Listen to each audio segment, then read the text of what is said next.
Kasus tewasnya mahasiswa Udayana Timothy Anugrah atas dugaan perundungan yang dialaminya menjadi sorotan publik. Ditambah lagi reaksi rekan-rekan kampusnya yang tak menunjukkan rasa empati kian membuat publik geram.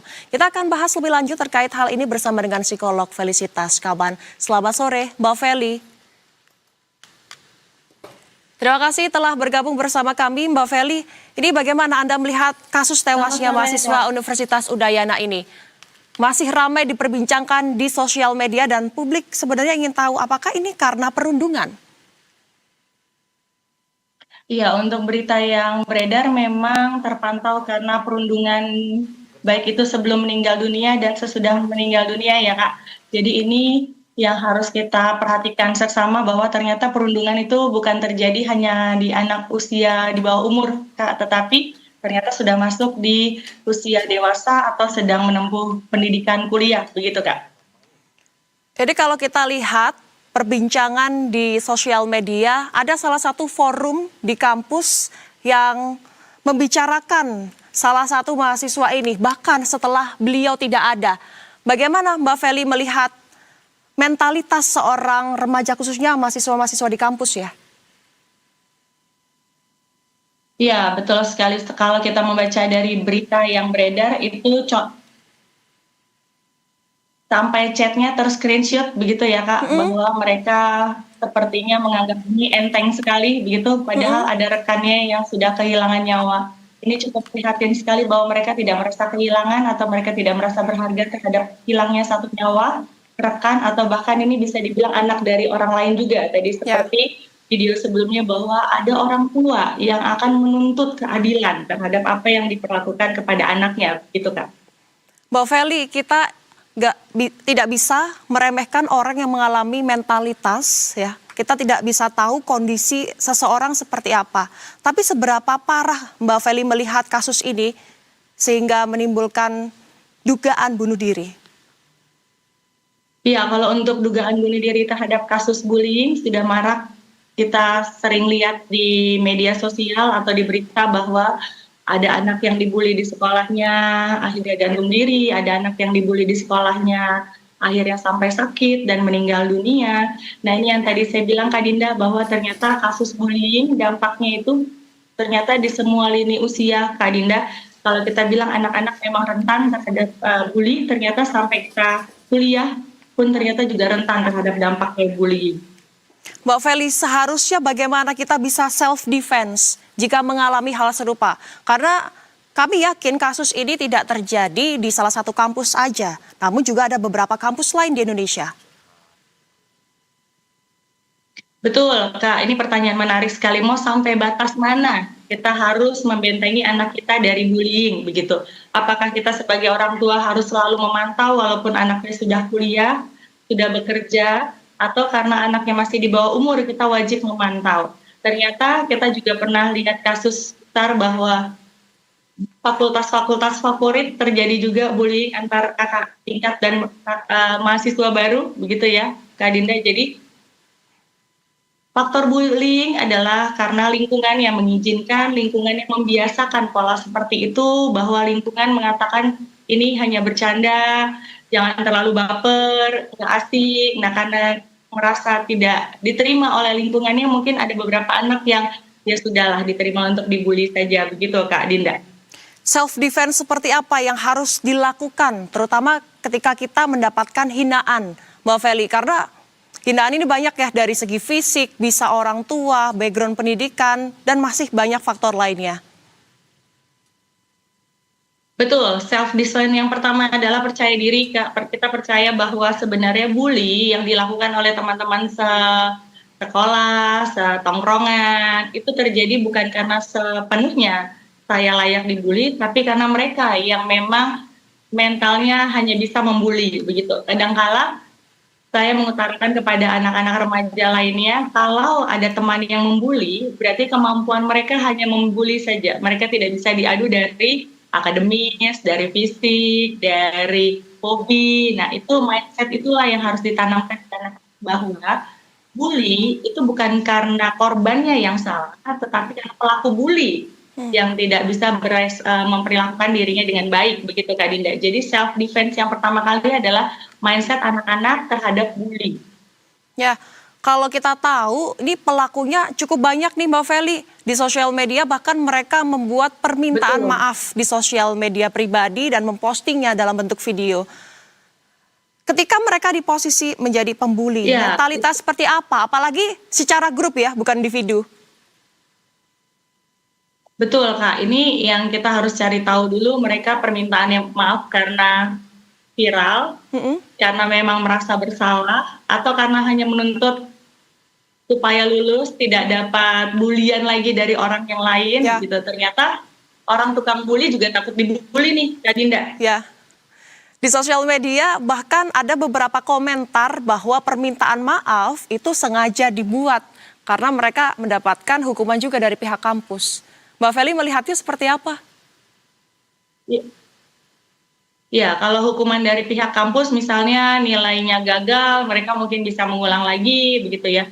Sebenarnya yang paling fatal dari viralnya video itu kan sanksi sosial, Kak Dinda, bahwa mereka terpublish nama-namanya, kampusnya, fakultasnya, teman-teman angkatannya, sehingga gampang sekali ketahuan bahwa oh kamu berarti komplotan atau angkatan yang kemarin melakukan bully.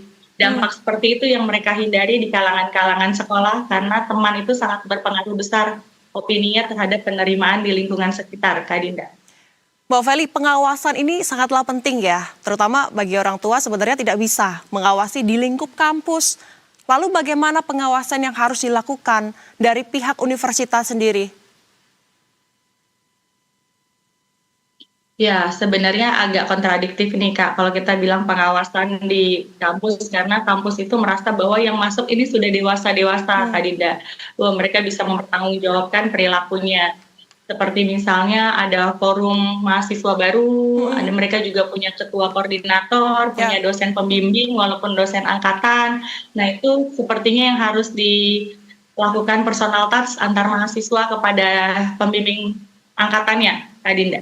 Ya. Bahwa ada forum-forum misalnya unit kegiatan mahasiswa lain, pencinta alam, jadi atau misalnya fotografi, itu sesuai biasanya kan banyak ya organisasi-organisasi begitu. Nah itu yang menyalurkan untuk daripada bully mending prestasi aja deh.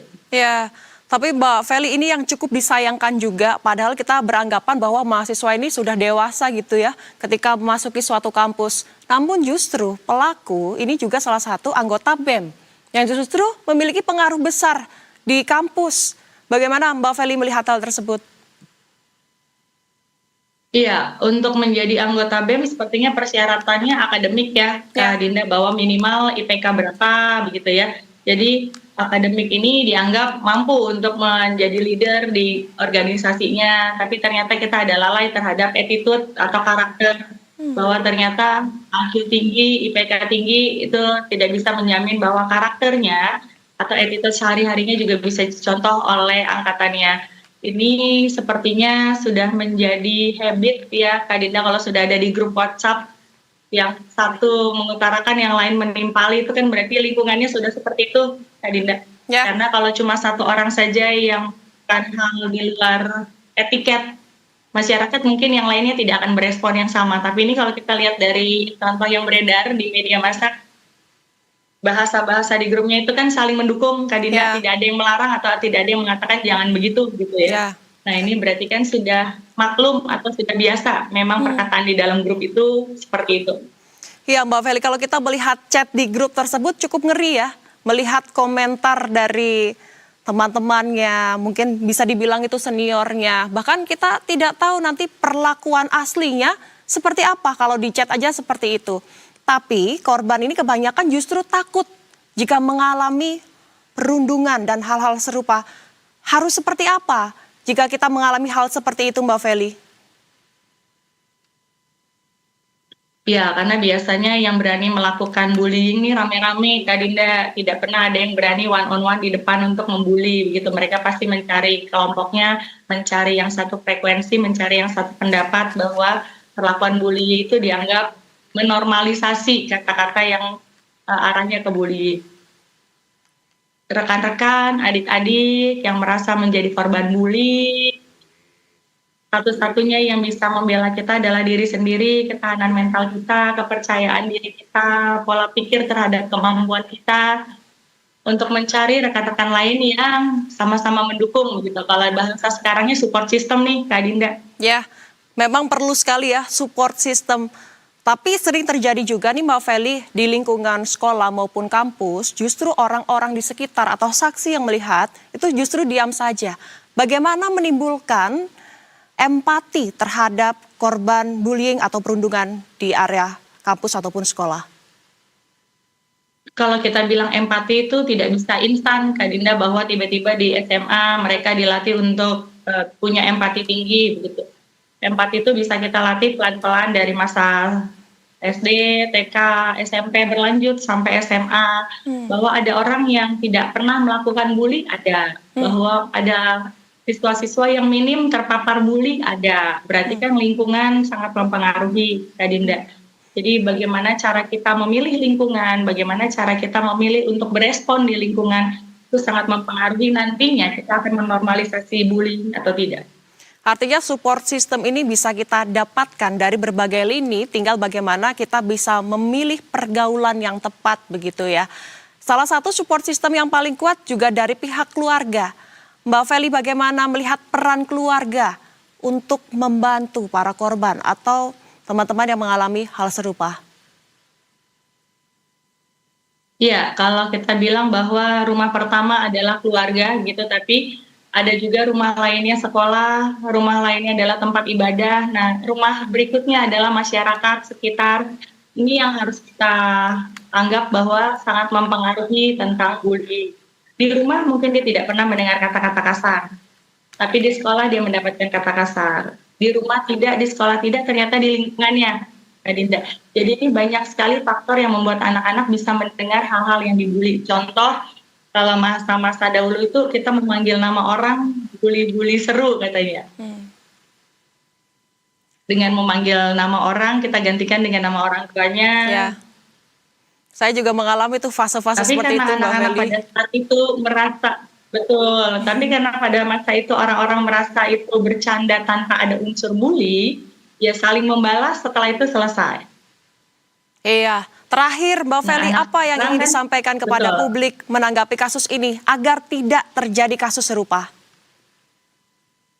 Baik, terima kasih Kak Dinda. Pada orang tua, guru, lingkungan sekitar, kita tingkatkan lagi kepekaan pada behavior atau perilaku anak-anak kita, bahwa kata-kata kasar, membuli secara verbal, fisik, itu sebaiknya tidak dinormalisasi dan kita berhak untuk mengatakan sebaiknya tidak. Jadi jika masyarakat punya point of view yang sama atau punya pola pikir yang sama, dari lingkungan SD, TK, SMP, SMA itu sudah mulai mereka membiasakan untuk tidak gampang sekali membuli rekan kerja, rekan sekolah, ataupun rekan di lingkungan sekitarnya, Kak Dinda. Artinya jangan takut untuk berkata tidak terhadap perundungan ataupun kasus bullying dimanapun berada. Terima kasih psikolog Fasilitas Betul. Kaban sudah bersedia berbincang di Berita Satu Utama. Selamat beraktivitas kembali. Selamat sore.